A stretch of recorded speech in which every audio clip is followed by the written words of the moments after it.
2 Ojo tentem ohunam nyina dwa o se de de mokwaye ohono ka wakoma to yem frɛ your call center for no sisia ewo 0540 311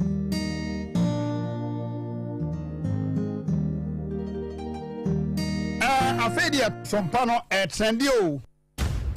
SOMPA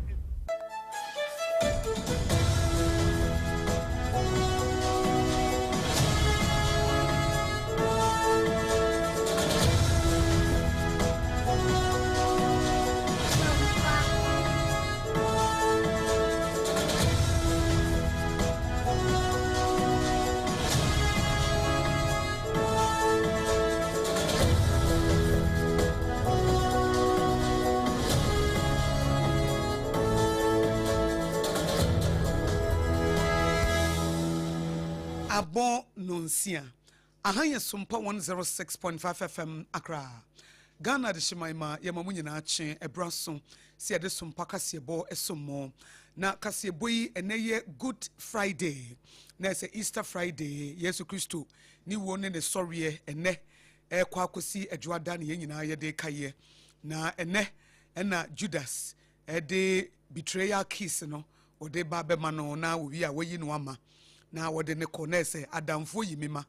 eno ene bekoso ene na yakobo na senuum na kwasi ada wasore edi ama yenkonimdiem ti ye kaye no na ye de SOMPA kasebo emu sham ebrewo anopai efri SOMPA 106.5 FM Accra na nam ye headquarters ewo Kumasi SOMPA 93.1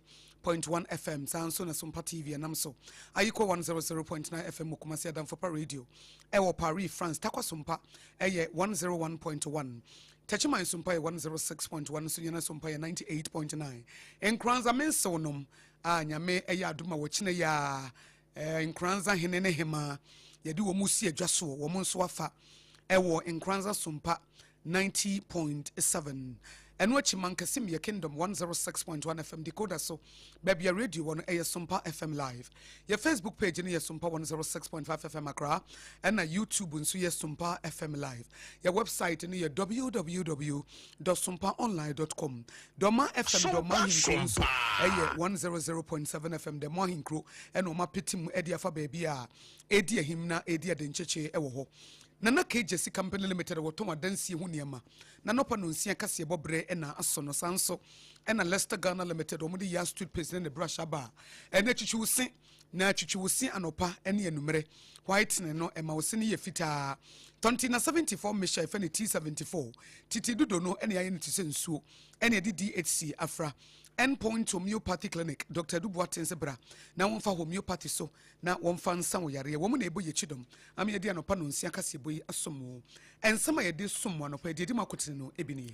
wiemhyɛn hwiateɛ deɛ no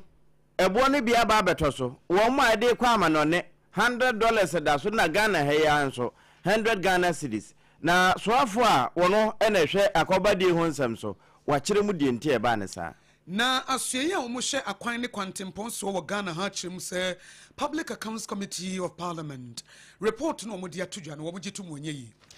na wɔno mo se solar metering bi ECG fo a wɔn mo de ba ba yɛ adwuma na no na president a wɔno na da Association of Ghana Industries AGI ano ɛse wɔn mo nsansa wachi Nana obri yebu a yenua so hene ewo bosomche district ewa Ashanti region na sam ne say yentintin yempomu se na ya fofie dai na nka watintin mu kama na eba sa na betimi aboa mampomudi hu dwumadie atimi agyana na so eno na nam so ama DC ya wono na ewo atwemamponua wode aso akwa akobofom ewo nyinahini Roman Catholic Senior High School sade be na emma no wonbenye ba bia da na mono ne nsem mu no America mampanyi Donald Trump be kan say Iran fo say kono ya buru wo musu ntinke be ya de fe ne ceasefire no enye adwuma Iran fo si we eye ridiculous kura wana ka che so mo pe ceasefire entokwa no wo mo ko akwakosi ase sa eso wo mo kusi ase na ekoba jase sempro mo adanse hu ne ma papa no ye de asan kwa akwakyekere anopai akenkamfo no triple way man ABOAGYE apam dada mene mewu ma nyame ahira no AKOSUA ABOAGYE ubetimi nso afreme AKOSUA nhira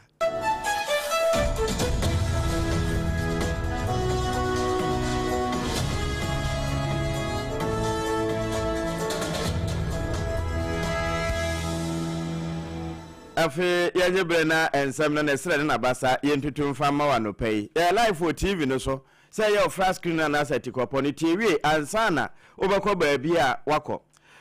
so afọ a ono na hwe akoba die ho nsem so yewura Bukari Joseph nipenu no wakasa e de afa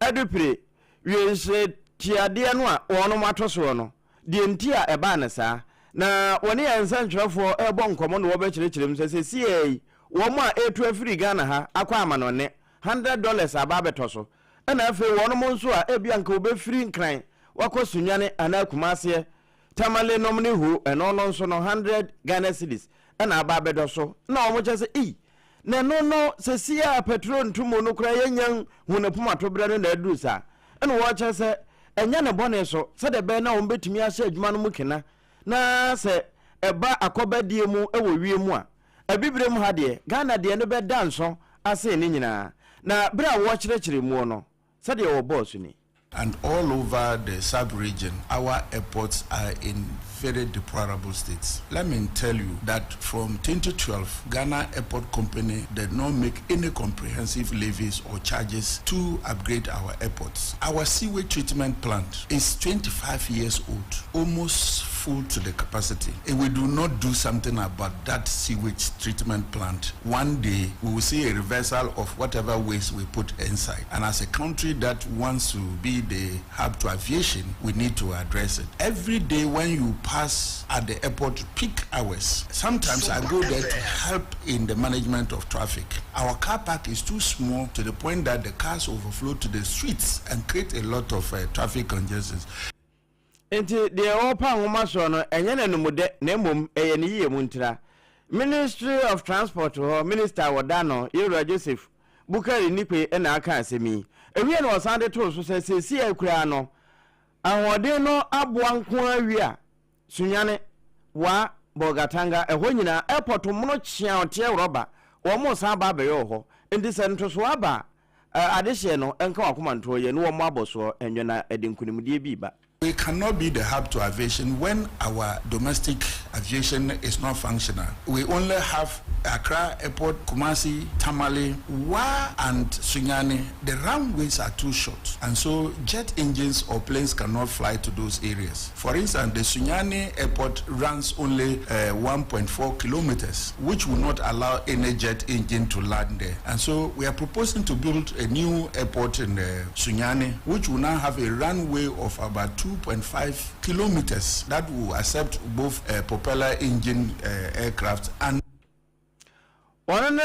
Ghana so afwa wohwe akwabade ho nsem so Owura Joseph Bukari nipe ene ne amane bofo ekasai na yegusua ewo asoye ya wo mo hye akwan ne kwantempon so na wo mo de nsem bi atodwa se ye frɛ bibi bawo news wo mo de report bi eba bontin se Ebla Public Accounts Committee of Parliament etnase no ya ba be ka se Roads and Highways Ministry no kata hyehye ne proye ne dwurumudie bi ne ma bi ankoye wo mu dwumadiem ama wo kotua sika bi mampanifo a na ensem fata eno no machim se asem no wo de bae no eya tro na said the Public Accounts Committee of Parliament o motnase a no wo toto Ghana sika sam ene ho ntotoye na ye bu ho akonta na edimu no etro bi o mutimi kɔ akire na we 2024 Auditors General Report bi eno mo kɔka ho asem a eye sika sam abakɔsem bi eno mo pensem mu na enye asoye no sabre wosoafo woda no ene wosoafo hye sika sam so na fa wo mo hokora eye tetesem bi a na efa sika sam bi a yetua de mankrofo bi si wo mu ni dwuma ewo asoye hye akwan ne akobadie suo ne kwantempon so ene ma bi a enyina yie no ena Public Accounts Committee for no mo pensem mu etinye san current minister yi ene wosoafo hye sika sam so sabre ya wo mo tie dwemu ena asam ne fa wo mo ho eti wo hye kwan ya bawo news for the publication ne ba ye no a na Ministry of Roads and Highways no ede krata ba bonten se nam sa asem ne ye atro na entwa yi enti no wo mo mra bonten meka se wo mo twesan wo mo ntwensan fi se ede anim guase bi ebre wo mo na report wo che se wo mo atue sika ede ama contractors ya ye to bi kwa ministry ne kura nim ho hye no eno de anim guase bi aba be bata wo mo ho na wo ma sense ndrodwuma ne se asem bia ne yetia yentie ne yie se de be ya sempanifo obu akonta ba bi o mo de free ba ne ba bi o mo de aba bedru no enti ase betimi aya adwuma na ba bi nkrofo di kofa ye ya wo mo dia ba bata aban ya wati adwa so yi ene osoafo no na hye akwan so ne aso ye hye sikasam so no na akyea kakra etikata wo mo dia ba bonten no wo mo so wo mo hye animu se ene ya sa abayo news no ebe kire mu se wo ma twea san na timi aboa ama ne kura wansem no mu no etimi apie abusua kwabagye si kasebo sempremo no sompa fie de eno ena no pay ye de sommo fie da kronkron yesu amane hunu da na ye kwa wonoma abene won fidijuma mu pa Association of Ghana Industries pani on etua wo ma no kofinsia poku wono na etu Electricity Company of Ghana ECG fofo se ebeyanka wo momfa meter de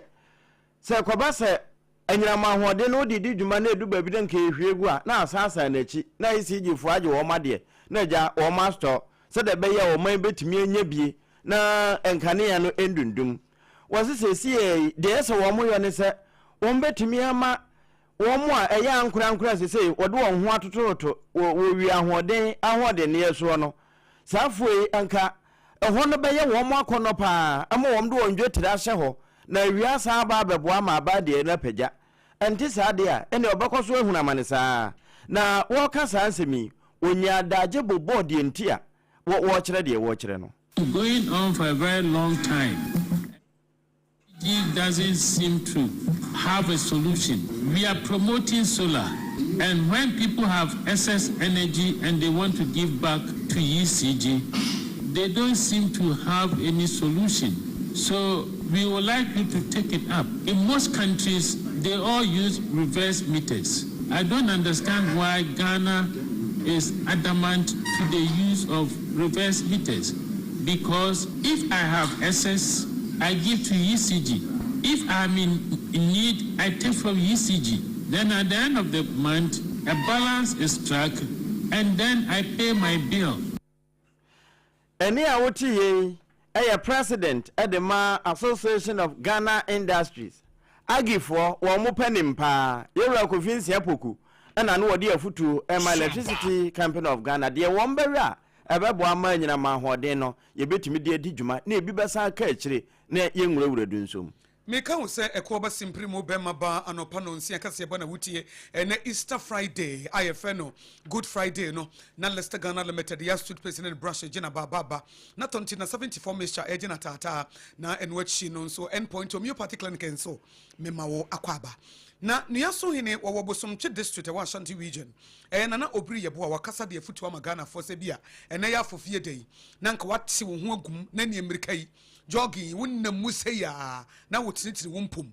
na wonte yeso obi heart attack wonte yeso obi pressure kosoro na wonte chese yare bebre na ebo ni platform na de ba ko a eboa pa ne se wompom den no wobetimi atinitiri mu na bebo ofise ni pedua no de entie nyame de joint ahyehye mu ne se esese da bia wo move wunye dua edua de esifaako enti wono de wo hia bie fra asase so na eba ba nipa de wo hia no eye bra wo nante na wo nsa ne ade nti nyame ahyeda ena ode joint na wurawuram ti utimi ma wesu utimi koto utimi butu utimi ye eti utifaako saa na wo nhyeda ntintin wo mpom a eha dwene eti wo besre se yenhye ye mpom din hu ye nye no nko a ye didie mu nso no eya ye nidie obi wo ha bibia na etuananum burodonie na wuram buro na wuram chase wono de obehu bia ya maame no kro mu di dwane de wonya chase meko no obetena ho no a wo ton no won sore eti obi egbegbe bi bra na menye kakra no wadi no ayese chase yedidi basabasa saa fufuo na ebafra no de ampesie chase yenye conscious ya dwini ne so say yehwe say yedidi yie na ya me mpomuden ho ahia ye ene de tosom yensa ebra no bra na ye ma ye na nye ntientia wa yere sabia na yenkɔhye ye mpomuden ne basa no a ebetimi aboa amma yenyini akye efise nyankopɔn de kwantenten ne kyewa won su nipa no wa sɛde ne dwumadie bia ɛsɛ wodi fa ho nana obiri yeboa pa apomden de yesa sabe wakɔ hospital nko akɔ okɔkɔ a wɔn kyerɛ wo sɔle a nante kakra na tete ne mpom exercise kakra ti sɛ bɛyɛ a nipa ahoɔdele ɛbɛba obi ampom ti ne mpanimfoɔ nyinaa sɛ ɛyɛ nnam nko a me ne mpanimfoɔ nyinaa yɛ tete ne apom na tete mu a ɛmɛntini no ɛyɛ ade a emogya tubo ɛfa mu di afunisi kwaba ɛboa ɛmɛ nipa apomden no ahoɔden no esipisita ɛmɛ bibia nso kɔ yie di ama wo nti wɔ deɛ apomden adwuma ɛno a ne yɛ mpɛsɛ sɛ hospital na bibi bɛka kyerɛ wa ɛsɛ yɛ bia hu ni dia se mu se ye ne ye mranche ye maba ye kokora ne mpanimfu nyina etesu ya pom ye nkumra e be ba na bibia ye kama se mo ma dawolo ma nanka first na sa na tie adwuma de ye no ye se obi abekọ beba wo be didi anadwo na wo didi anadwo so na wo da ma bia ne hye wo so ne sa na moa e ma pom bi no enkoyi ma nti se ba sa akora e so so le anopa wo kọ kakra nanti kakra ba se de be ya be da de tuna bibia so aye kama ti apom obi wo ho aye no a na odidi wie ya na wakwakoda na obiri ye bo anua so hene ebra wona na de hye nyina ti wo hugu monten so bra sa head work no ekoso ne clean up exercise no wo mo yensiesie e wonua so homecoming activities ahodo no e no de sansam ne tudwa ma de hye mo wachichi ne bencheye wo mo nyina de wo mo ho hye mu bi e na no achi wo de sede to ade hye mo mpotam ho mo Ghana ha wo mo mo no nyina se sa homecoming no wa ye se bra no no kromafo nyina mra womu achichiri akwantuo womu mbra no meka womu obi amfa ne ho hye womu ta adwumadie nachi womu ta achira womu abayi womu kuro yie evise baabia wo firi de ehwa e na wo firi ne mpuntudwuma hodo de esi na din suo no eno nso betimi abamu sa firi womu obi amfa ne sa kakra meto mayo anu emame se de be ya ebeboa ye je no wo de mo behu enya ade a me ne committee fo ne mpanimfo ye je die ye be yi bibi ama mo hu se sika na je ye no ho mfaso aye den aba mo bi anso nya ho mfaso enye bi adi me sere wo mo adam sere wo mo akum sere wo mo nya do sere wo mo konto ne me kasa na wa ne mo wo pemi yi asa na se ba me sere ne wo fa ase me kuro me baby obi ase bia kente bi be bia obi ate me ka sa na ekro womla eni ayeti ye eye nana obri ye bo a wo ye nua so hene e wo bosomtwe district e wo Ashanti region Asantemantem mo wonna kasa ye ma Ebenezer wusu ansa ye nsanchiro ni etintim e de besom ye meka wo se no nsia kasa ye bo emu ohyam na wutie fi Sompa 106.5 FM Accra e ko ba simpri mu be ma ba ye tene so na ye sore na de from day 1 Sompa chance ye bosom match mu e na ode ye chance ye be sinne wada so bo ye chidom eti e ko ba simpri mu be ma ba Sompa kasa ye bote so a na ye sore eti wo se bra na adanse wo nyema chance ye ko wie na kache ena ubenya emu afa no meganie ena do apply with ahodo building wires ni cement ni iron rods ni roofing sheets ni na KJC company limited ni adanse woni ma papa ni wase bra no wo ma free consultation wo ma ofutuo ni akwankyere eko ya faso si dansere be ya mason fo ni carpenter fo ni wo mu architect fo wo mu muwo ena free delivery nso eya adwuma Ghana ha de mantam dunsie ni nyina ne nkrabata ni bi wo ho eti abusu se tam sa wonam pantan dwa ben sepa seta no so ntibo ho etimatim fumaso asaman kase wanchi to ase kaso abeja nkwanta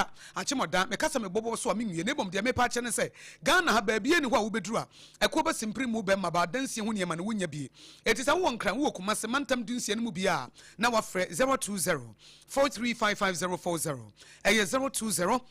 435540 TBM 020435540 eko ba simpri mu be ma ba ampa nana KJC company limited no yetene so ane yasore istay wo mu framo no ne ba nyina ba besi wo mu dan nyina eho na obi ade nani a kire na me ko manim ne na me mu aso ate se wo sie gu wonu mu ne memfa ni agro chichi wo si ye menya wo sia bro wododom ene wo techre maso wo nu mu nsu ana wo sinsu obi wo ha wo so de no pa na ne sinsu moja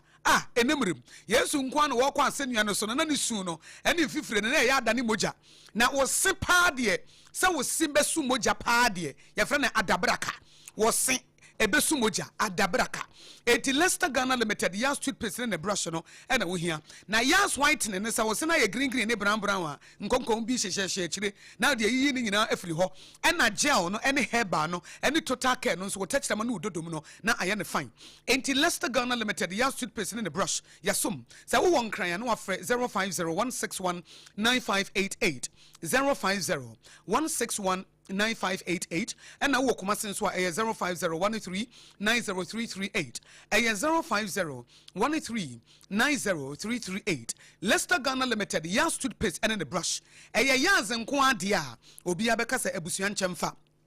Endpoint Homeopathy Clinic, Dr. Duwate, was what church more than 17 years, and offer homeopathy so Edia Sayare. Endpoint Homeopathy Clinic is so free screening at the amount and for fear de Kawate. Endpoint in Krabatebi Ben was a Wokumasedia. Now do a near check chronoma boy here, and as a one crying so and a shell signboard and spent as a quanoso. And they for fear the Easter Friday, you put us on the pet for nature waterman so community 22, call home the number nebemau. Kona Yanko Channel scan, oh your bar, Kona Shawa would the Munian scan them out. yenye wo hwe as part of his corporate social responsibility eno no eno de ye adwuma ena de to so bi wo ye bema corneal scan wo prostate no na ye hu se prostate no ejina ba bi ejina enye wanyina wie na be say yes be prostate ho aba haw bra endpoint homeopathic clinic na as part of his corporate social responsibility no wo just scan e de mama ne mema free we are lab na wo be 50% discount pe no asan de amount kakra bi na wo betua enti bra awo mu hawa na endpoint homeopathic clinic eye prostate mu haw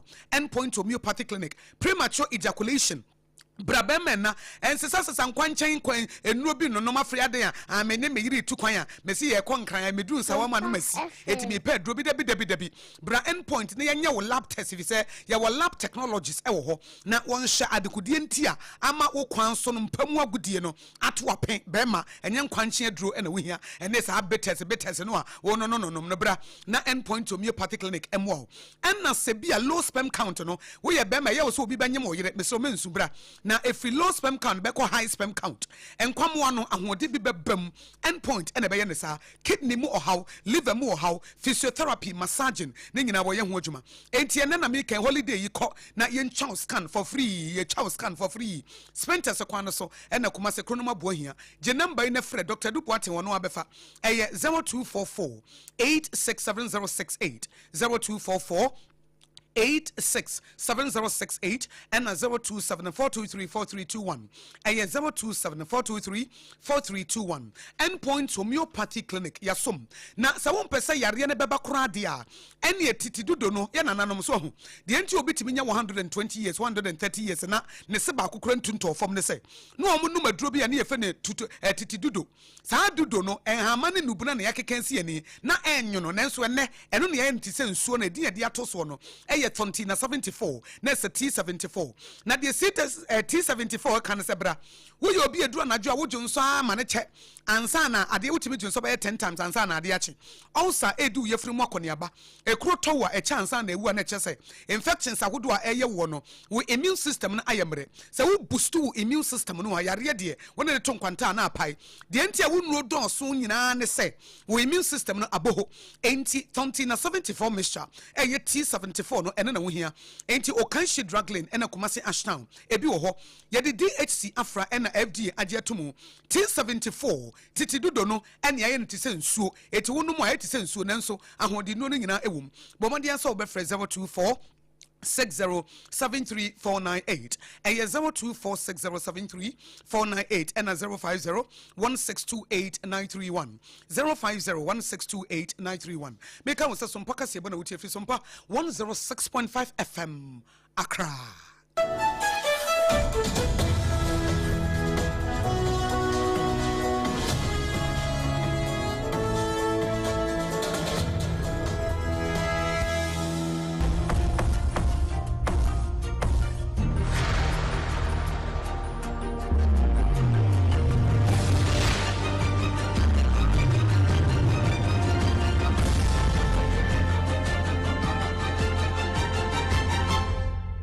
TV Emma Akituapa. Okre Emma Akituapa ampa. And into flight near 106.5 FM Accra. Near Suwa Prempeh International Airport wa 93.1 Kumasi na abusuya ba bedu nti ye kwa atwemamponua.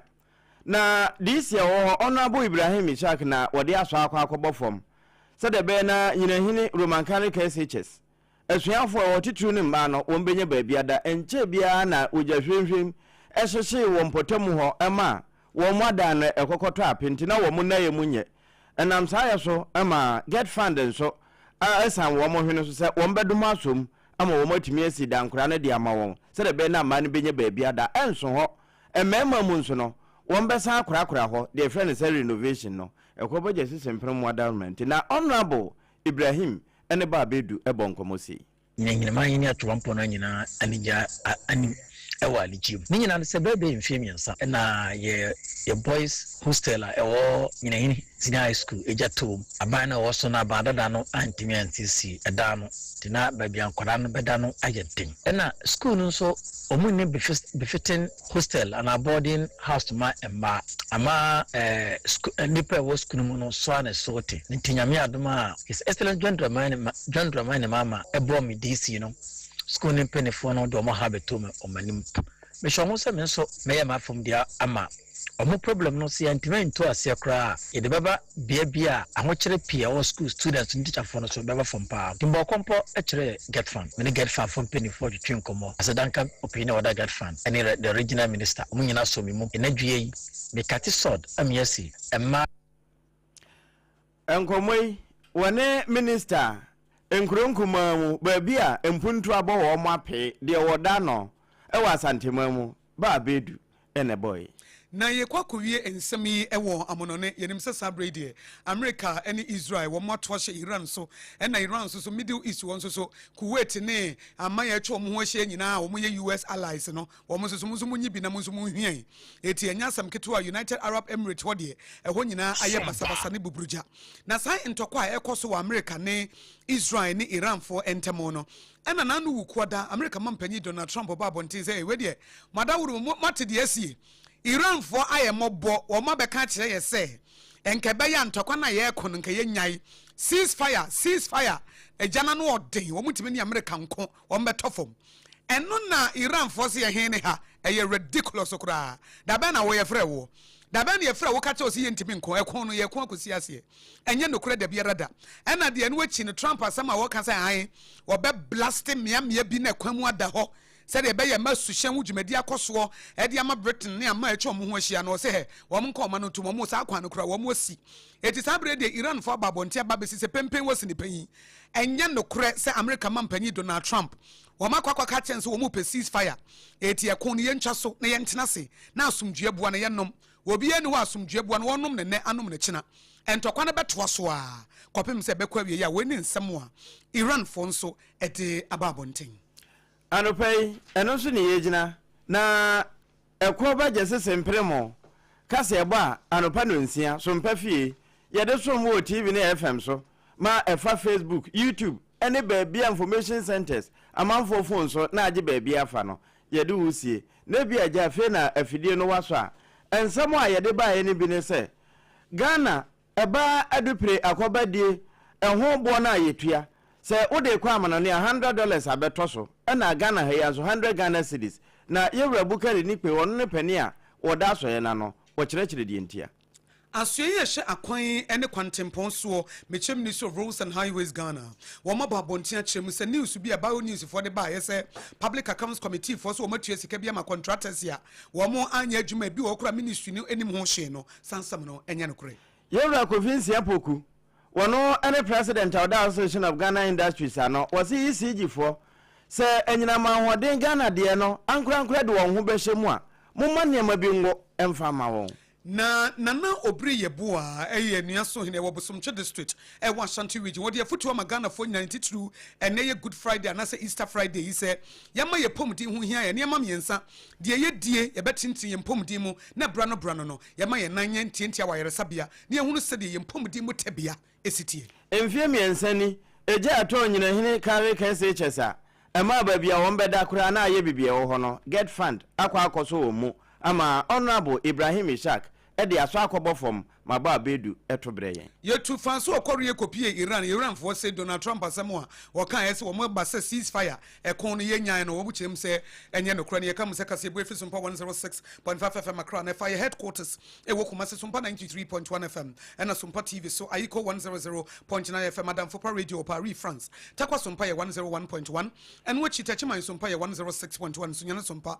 98.9 kranza mense wonom 90.7 nyame adumo china and kranza ne hema yesi wo modwa sonko mo bodwa data enti nkranza de hye a mo won kran ha ne amono ne nyina no mo nhya ne so se wo kina de nkranza agroni poso mankasim Kingdom 106.1 FM decoder so bia radio one was SOMPA FM live your Facebook page no yes SOMPA 106.5 FM Accra and na YouTube SOMPA FM live your website www.sompaonline.com Kanesh Urban Radio so Kanesh Market wo mapeti mo ho Doma FM Doma Hinkro ɛyɛ 100.7 FM ɛhɔ nso dɔmaafo nyinaa ɛhɔ ɛna wɔn tie ɛkuo ba simpiri mu bɛrima ba nana KJC company limited ɔtɔn adansie ho nneɛma na nɔpa no nsia kaseɛbɔ ɛna wotie yɛ no Leicester Ghana limited ɛde yɛ toothpaste ɛna ne brush nso abadwa so a ɛboa endpoint homeopathy clinic Dr. Duboatin Sebra na ɛbɛkya scan for free yɛnyɛ okaprɛ ɛne dama ɛna tontina 74 mixture ɛyɛ T74 a titi dido no ɛno ɛna wɔn de ɛyɛ adwuma wɔn ɛna ɛbɔ yɛ kyidom ɛmɛɛde anɔpa no nsia kaseɛbɔ ɛsom mo Easter Friday yi yɛne yɛde kaseɛbɔ yi ɛsom anɔpa yi ɛyɛ mɛ die nyame yɛhyira no wodume no a ɛnyɛ yie akosua ago aboagye wobɛtumi nso afrɛ me akosua nhyira me ne me dɔba triple A mine Agya Apia Apam Dadaa